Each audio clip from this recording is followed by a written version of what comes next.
How we going? Are we well? Breaking news from JB. Mary is working in Melton, right? And in Melton, on Stewart Street, they just opened up a tobacconist, right? And the Lebos, well, of course, as we know, the tobacco wars and now the ice cream wars, right? So they're going after the tobacco and ice cream, right? Fucking hell, what's next? You know, tampons. Anyway, so they Mary got to work, and the Levos have driven a car through, well, at the cigarette, the tobacconist up there, right?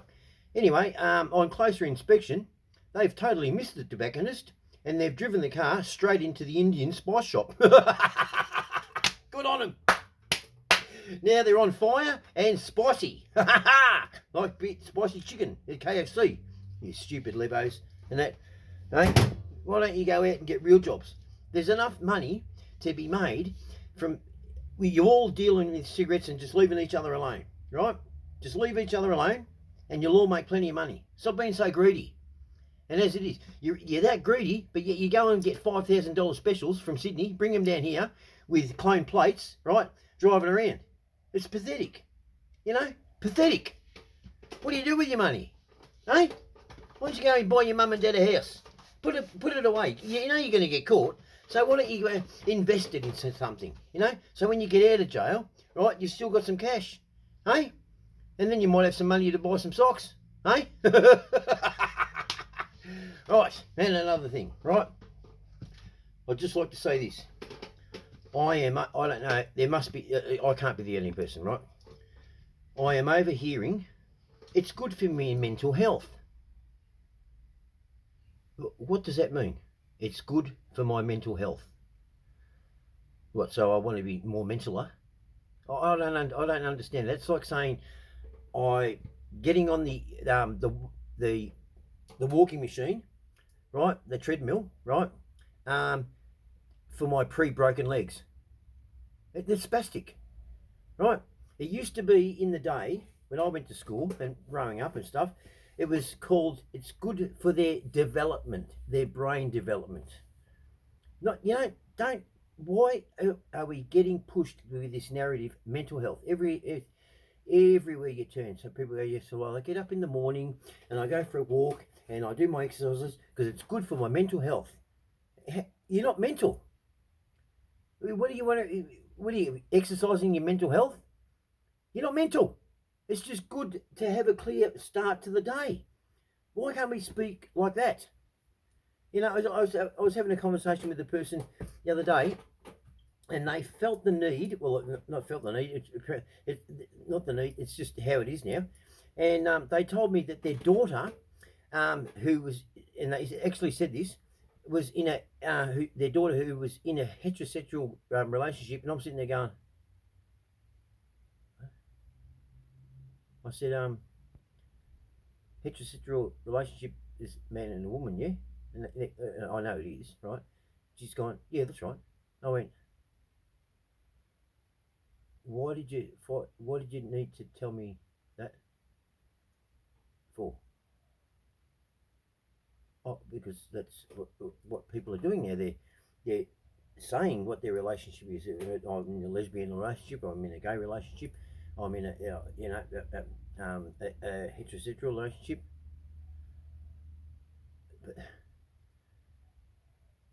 that normally came out in the conversation as you went on. If there was something to do with your daughter's, partner, you'd say my daughter's girlfriend or my son's boyfriend. Why's the need to just get it out there straight away?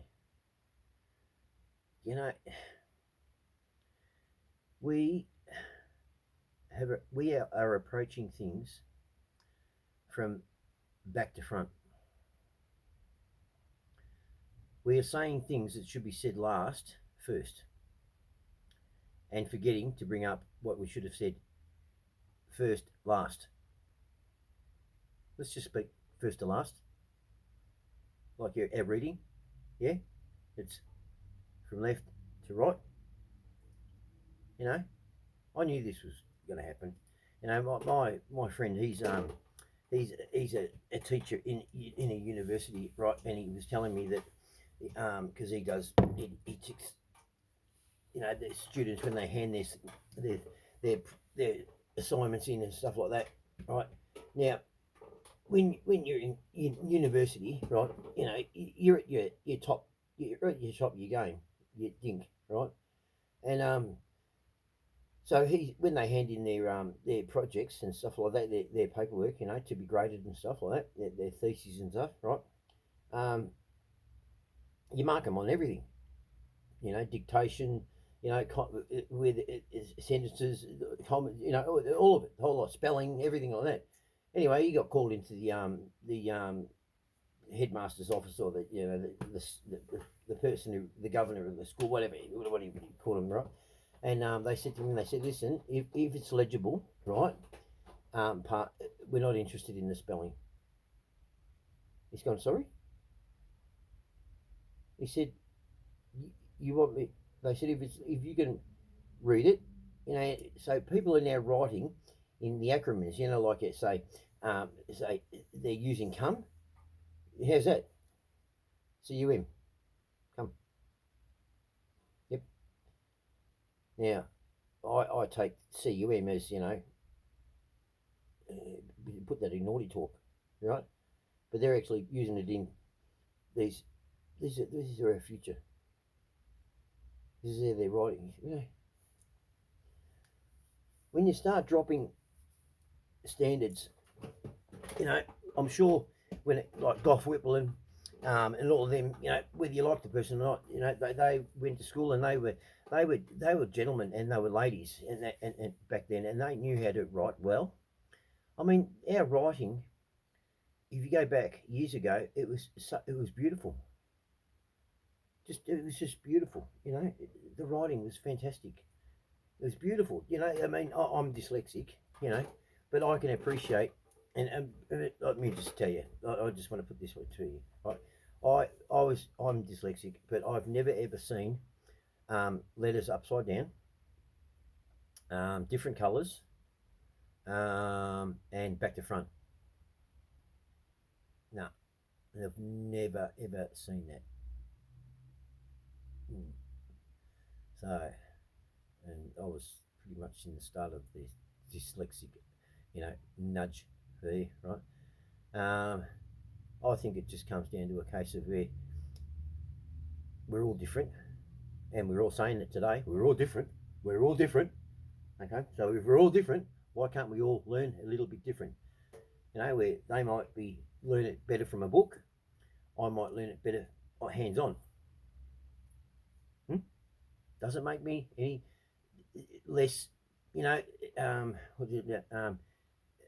smarter than that person.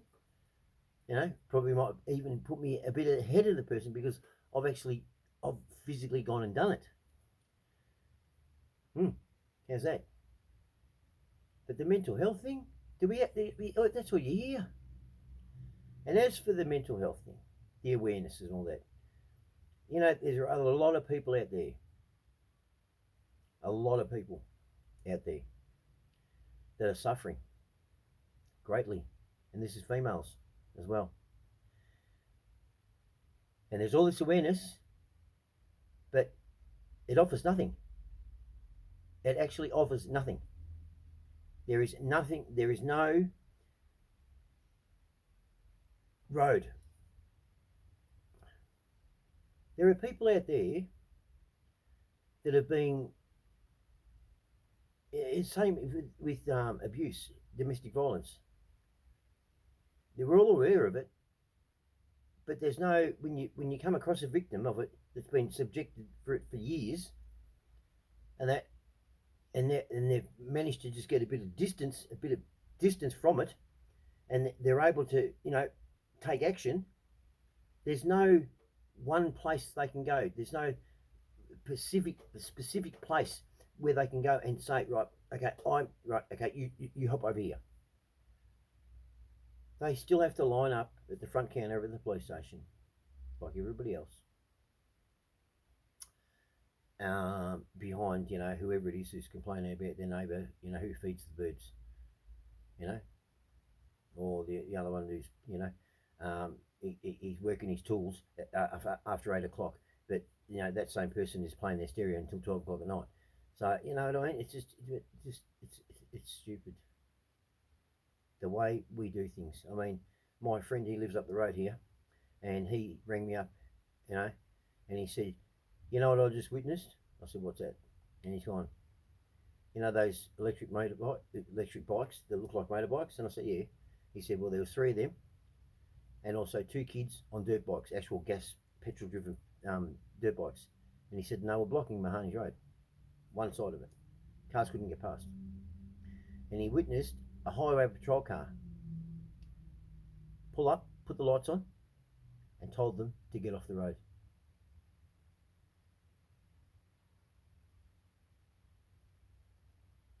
That was it. That was it. That's all they did. They didn't pull over, confiscate their bikes, hand out fines, whatever. If that had been him and I up there on our bikes, and we've got motorbikes, and mind you though, the motorbikes do, unregistered dirt bikes on the road, right, blocking traffic.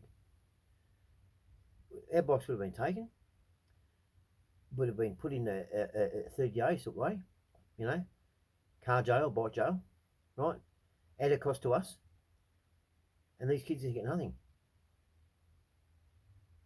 You know, if we're going to ignore youth crime on the basis that you can't put them in jail, so what's the use pursuing it? Youth crime is going to be, you haven't even started with it yet. Then you've not got a handle on it. It's just going to get worse and worse and worse. How worse is worse? Because I take worse as in they're breaking in at any time of the day. I mean, you used to get broken into at night or when you went home. There was 2 types. There was people who did the cat burglars, they were at night, and then there was your burglars, right? And they were when people were at school and at work. Now they just kick your door in, and they keep kicking your door while you're in there, and they don't care how much it takes 5 minutes to get through the door. So, from me to all of you, I'll give you a tip. Back in the 80s and 90s, there was no run-throughs. There was no break-ins like that on the scale there is today. You want to know why? Because people either had an Alsatian, a German Shepherd, a Rottweiler, or a Doberman. So get away from your little fluffy dogs, right? Okay, because they'll just last 2 seconds, right? So you get yourself some good meat-eating thing, you know. Like I've got Oscar. I want to get a Halabai. Yeah, look one of them up. The Turkish Lion. Come and rob me when I get that. It will eat you. And I'm telling you now, unless if people have seen you come into my property, that'd be the only time I'd call the police. If you've been seen coming in. If you've been not seen coming into my property, the police ain't getting called. No one's going to know. But you won't be leaving the way you came in, I'm telling you. All right? At the back of my property, I've got the main drain. Manhole. That's where you'll go. All right? So, enough with the mental health. Why do we have to say the word mental? Wouldn't it be, couldn't that be used on some people like as a trigger? I mean, so I just, it's good for my mental health. What the hell does that mean? Anyway, the Lebos hit the Indian spice shop, and now they're trying to burn ice cream. Get me wrong, you know what the next one's going to be? Instead of them catching fire, you know what's going to happen now? They're going to get stuck because one of them, yeah, right? You know what's a Middle Eastern name? Harol, or Rad, or Rishal, you know, or Mims, yeah, right, Mims. I'm going to break into an ice cream shop. They're going to try and set an ice cream shop on fire. That'd be good. Right? And I bet you one of them's going to want an ice cream. And you know the movie Dumb and Dumber, right?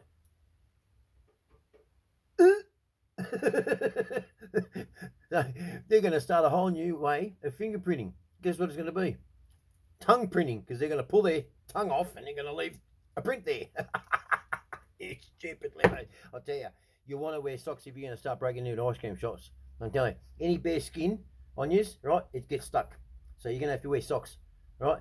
And you won't be able to wear your clocks, all right? Okay? Your Crocs, Crocs, all right? So go get a pie and a pair of socks. JB, over and out.